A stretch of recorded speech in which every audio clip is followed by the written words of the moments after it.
It is now 11 a.m. I call the Thursday, May 7th Physical Resources Committee to order. Welcome all. I trust you've had an opportunity to read the minutes of April 2nd, 2026.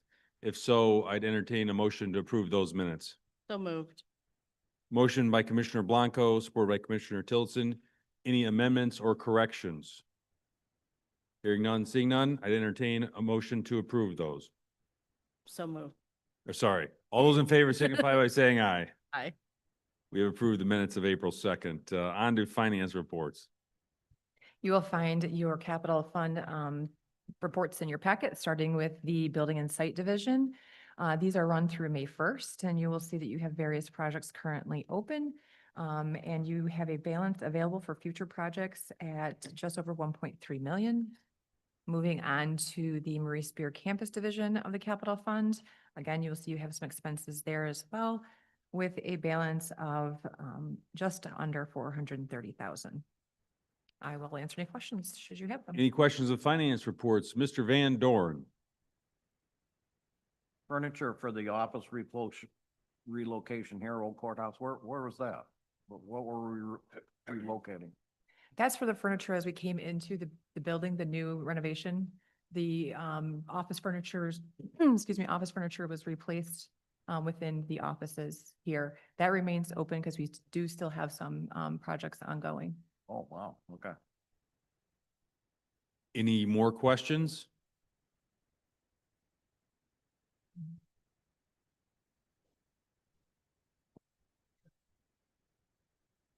Third time. They delivered some yesterday. The truck was sitting out here when I came. I came a day early. Oh. Do that once in a while. Just being prompt, right? We appreciate every time you show up. There you go. Thank you. Thank you, Mr. Tillotson. Moving on to building and grounds, Superintendent Rob. Good morning. Good morning. Go over a few highlights of the report here.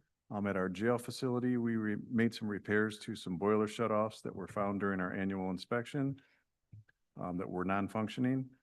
Also did the annual testing on the kitchen fire suppression system. At the sheriff's office, the AEDs that were funded by the health department grant were installed. At the judicial building, we made repairs to some boiler room sanitary lines that the cast iron had cracked.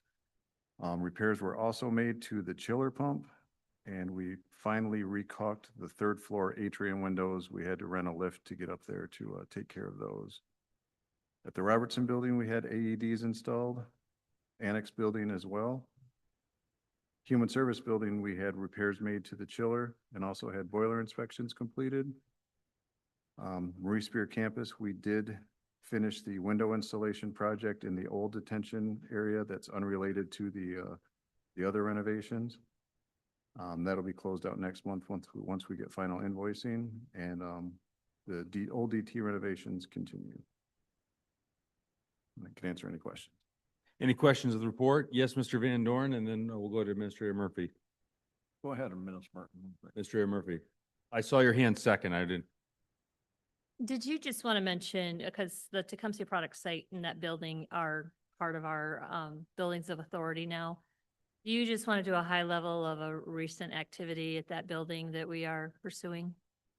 Sure. We had some vandals caught by the Tecumseh Police Department who have basically admitted to doing some of the damage at Tecumseh Products, knocking out some windows, et cetera. We have gotten some estimates for repairs for those windows, and also my department's labor and materials to board up said windows so that we wouldn't have other access to the building. And we'll actually be meeting with the Tecumseh Police Department later on this afternoon on site, so they can kind of walk through and put together the actual damage done with what the statements from the individuals that were apprehended. So make sure things kind of match up there. So, and the county is pursuing charges obviously against those vandals. Mr. Van Dorn? Couple quick questions. First of all, the 22nd is coming close. Yes. Are we okay? Yes. I just talked to Insignia Signs last week to make sure that he still had everything on schedule and ready to go, and he assured me that he did. And we actually are, I don't know if you've noticed the faded woodwork on the front of the building there. This week, today and tomorrow, we're gonna work on getting that repainted to make that, spruce that up a little bit, but, everything should be set and on schedule for that ceremony. Good, thank you. And then secondly, AEDs, I'm glad to see that just recently at a MAC meeting, we had, emergency services, and, doing a presentation, and they were talking about AEDs and how all of the public buildings should have AEDs, because of the time constraints of what's available, and emergency services staff members, they're having a hard time with, like anybody else, getting employees, EMTs and paramedics and whatever. So the AEDs have done a lot of good. So how many buildings, are all of our buildings covered with AEDs, and has there been training for people that, where the AEDs are, so that they know how to use them? There are, to my knowledge, AEDs in all of our buildings now. And there is an online training, for all employees through LocalGov. And I believe an email went out to all employees to have them view the training, so that they do know how to use those. The new ones also, as soon as you open it up and start, it walks you through exactly how to use it, with all the voice prompts and everything. So it's pretty straightforward and pretty simple for anybody, even, Joe Public, who happens to be on scene, can work their way through the process. So, So all of ours are, do that. yes, yep. Good, thank you. Terrific questions, Mr. Van Dorn. On to Mr. Tillotson. Didn't touch any on, was looking in here, but there were, oh, right there, 3 loads of cardboard, a load of plastic. Are them things still cheap, and each time you have to pay money? We're on a contract with the company, so our rates are locked in, so nothing's really changed as far as the cost for the service. Well, it is quite a service if you had lots of cardboard. And there are people that in the county, businesses, and they have expressed an interest that, when that cardboard thing is working, they're really excited about it because they have a place to go. So I just wondered. Yep, it definitely gets used, and when it does go down for maintenance, the public definitely calls and lets us know that they are ready for it to be back in service, so. Very good. Thank you so much. Any other questions? Hearing none, we've moved on to another section, Section B. We have a couple requests before us. Supervisor Van Nuenzy, if you'd like to go ahead and move forward with those. As part of the 2025 capital improvement plan, $55,053 was budgeted for the MSC administration building exterior maintenance, and $46,316 was budgeted for the old detention building exterior maintenance. Due to all the construction that was on site last year with the new addition, these projects were pushed to 2026. As part of the 2026 capital improvement plan, $35,000 was budgeted for the MSC gymnasium exterior maintenance. So our request is to accept Ohio Building Restoration's combined bids of $122,310 to complete these 3 projects, plus $12,000 for contingency, for a total of $134,310. I would so move. I will, sup- Not to exceed $135,000. and I will support that. Motion by Commissioner Tillotson, supported by Commissioner Blanco. Any discussion? Hearing none, all those in favor signify by saying aye. Aye. Those same sign, motion carries. Thank you very much. Back to you, Superintendent Rob. As part of the 2026 capital improvement plan, $115,000 was budgeted to replace the carpet in the CMH suite. Our request is to accept the O'Connor and Sons proposal of $116,067.15 for carpet replacement and $10,000 for contingency. I would like to add that when we budgeted the money for this, for their suite, We didn't know exactly what that was going to look like, and, we're just hoping to get like some of the major areas taken care of. But as the bids came in, especially with O'Connor and Sons, we, discovered that we're able to get everything within that suite, done for a price that's really, really close to what we had budgeted. So, that explains why we are just over budget a little bit, because we're going to be able to get the entire suite done and have that off our plate, for the next several years. I would make a motion to accept the O'Connor's bid for $116,067 with that contingency also. Support. Motion by Commissioner Blanco, supported by Commissioner Tillotson. Any discussion? Hearing none, all those in favor signify by saying aye. Aye. Those same sign. Motion carries. Thank you so much, Superintendent Van Nuenzy. You. Appreciate your service. Now we've arrived at the Drain Commissioner's monthly report. Commissioner Scheffler, Thank you. Good morning, everybody. good morning. My monthly update, on drain maintenance field operations, we're in full bore right now. This is the busiest time of year for us. We've got two, open ditch maintenance projects, large ones, one in Ogden Township and one in Dover Township. As I stated, we've got numerous maintenance requests. All crews are fully loaded right now. One project that I wanted to bring it to attention is the Westgate South Branch Drain along Rogers Highway, south of Mitchell Road.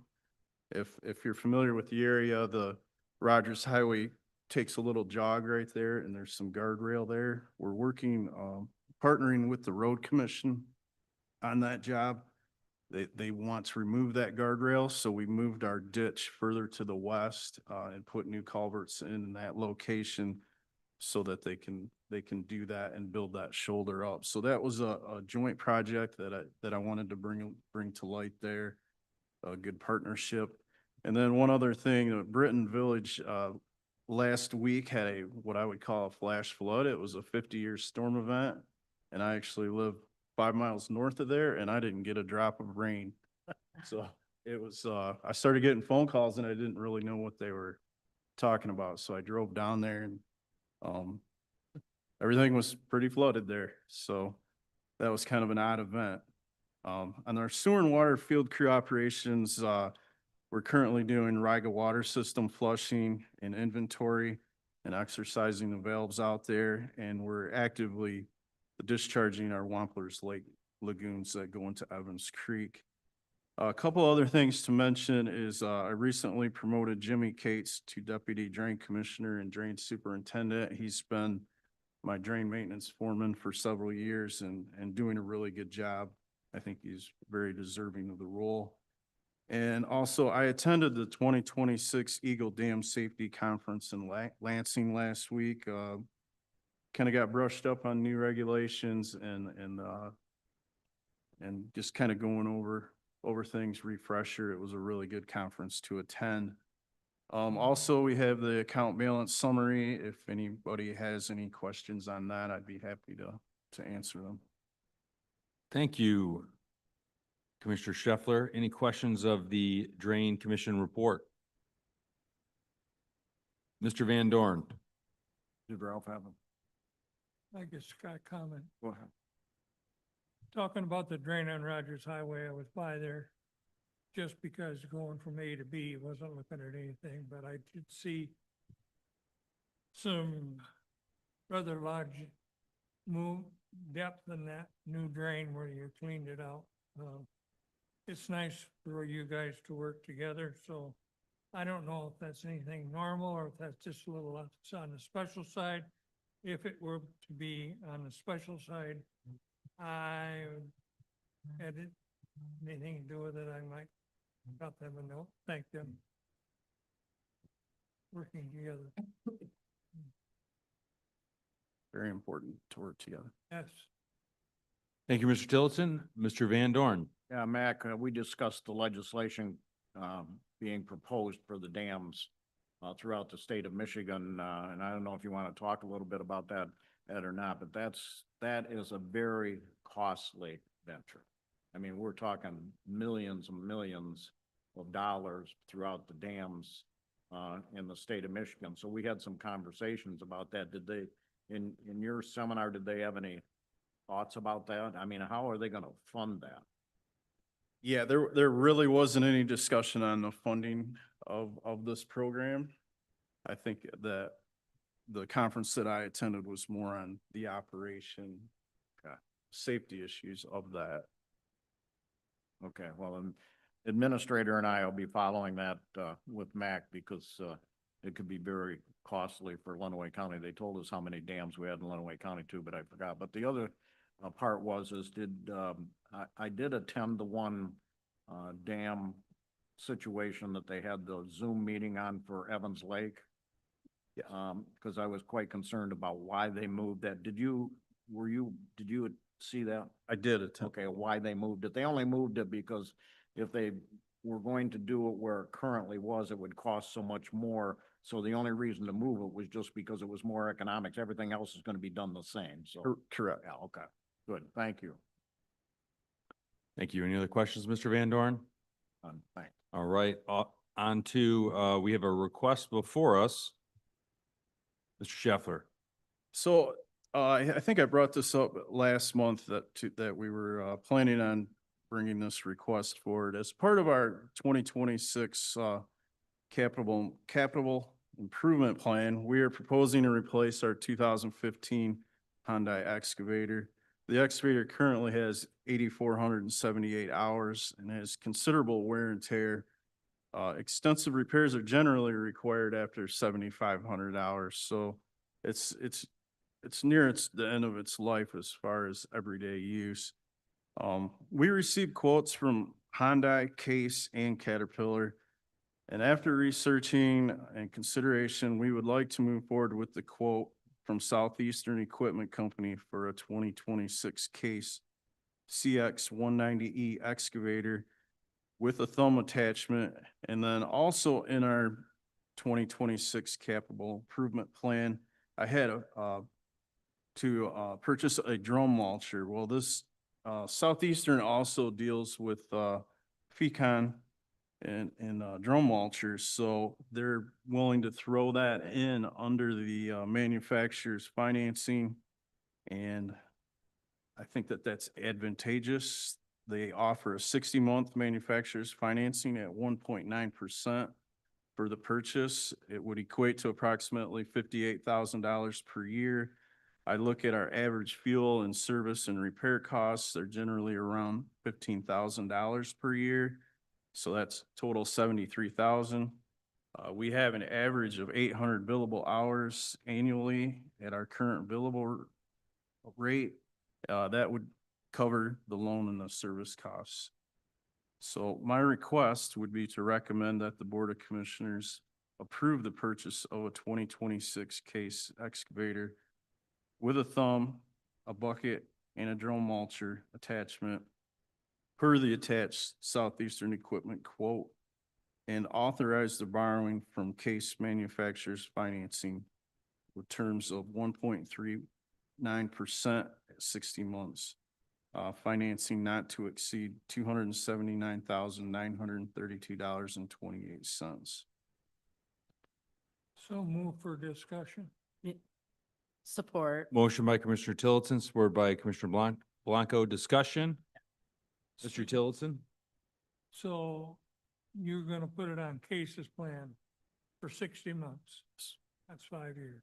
Yes, At the end of 5 years, it's yours. it's ours. Normally, what does a excavator cost in the past? So the last three excavators that we've purchased were Hyundais, and they were, I think the latest one of this size was about $156,000, if I recall. One of the reasons that I chose Case over Hyundai is that we have experienced difficulty getting parts that's coming from South Korea. We've had issues where we've waited up to 4 months for a part. That really makes us vulnerable if something significant goes down. The other issue is with Hyundai, we would have to finance by other means. And I'm seeing interest rates between 4% and 6% on those. And then if you throw in the fact that we can also buy our drum mulcher attachment through that CASE program, I think that's advantageous too. We do have a history working with Southeastern. We have a CASE bulldozer currently. The dealership has been good to work with. Very good. Thank you. Commissioner Blanco. Yeah, and the price that you quoted was from 2015 anyways, right? And, prices have probably significantly They have. gone up in the last 11 years. So Yes. that's one consideration. Are we are you financing the full purchase or putting, any cash into it or? So at a minimum, I would do the trade-in of the 2015, which they have evaluated, and they would give us a minimum of 25,000 Okay. for that. Okay, thank you. And I do anticipate, like projecting it out, we're probably gonna have around 43 to 4,500 hours on this machine when it's paid off. So that gives us another probably 3,000 hours on top of that after the machine is paid off, where we would want to liquidate that. It's another 3 years. Okay. Okay. Well, great discussion. Any more discussion? Hearing none. All those in favor signify by saying aye. Aye. Those same sign, motion carries. Thank you so much, Commissioner Scheffler. Thank you. Now we've arrived at updates and other business. We have a request before us, Deputy Administrator Shannon Elliott. Thank you. This request comes to you from the Sheriff's Department through the jail. Essentially, this is your intercom and access control upgrade. This was part of the capital improvement plan for 2026. This is essentially a phased approach because that, again, that security system has also reached its end of life. When having discussions about the capital plan, we decided to move this into a phased approach. The first phase totaling $137,058, and that's essentially the motherboard, if you will, for the system. So that's kind of the intelligence portion of the security system. So the request before you is to accept and approve the agreement with Securitas for upgrades to the Lenawee County Jail intercom and access control equipment. Excuse me. And authorize Captain Randy Casey to sign as part of the 2026 capital improvement plan in the amount of $137,058. So moved. Motion by Commissioner Blanco, supported by Commissioner Tillotson. Any discussion? Mr. Tillotson. Did I hear during your little discussion the word grant? No, this is not a grant. This was approved under the capital improvement plan for 2026. No continue. No contingency. Okay. Any other discussion? Hearing none. All those in favor signify by saying aye. Aye. Pose same sign, motion carries. Thank you so much. Now moving along to item B, MSC renovations. So MSD renovations are moving along. Originally, we were worried that we were going to have a delay, a significant delay in the project because there was a certain set of locks that were necessary for the renovation of Old Detention. We have received those locks much earlier than we thought we were going to. So currently, we stand to finish out our last punch list on May 29th, taking possession later that day, if not the very 1st of June. So we are moving right along and should be wrapping up both the expansion and the Old Detention renovation by the end of the month. Thank you. Spectacular. Any questions of all that's going on in MSC? Thank you so much. We've arrived at that time now for public comment. Is there any public comment? Is there any public comment? Is there any public comment? Seeing none, hearing none, I'd entertain a motion to adjourn. Support. Motion by Commissioner Tillotson, supported by Commissioner Blanco. All those in favor signify by saying aye.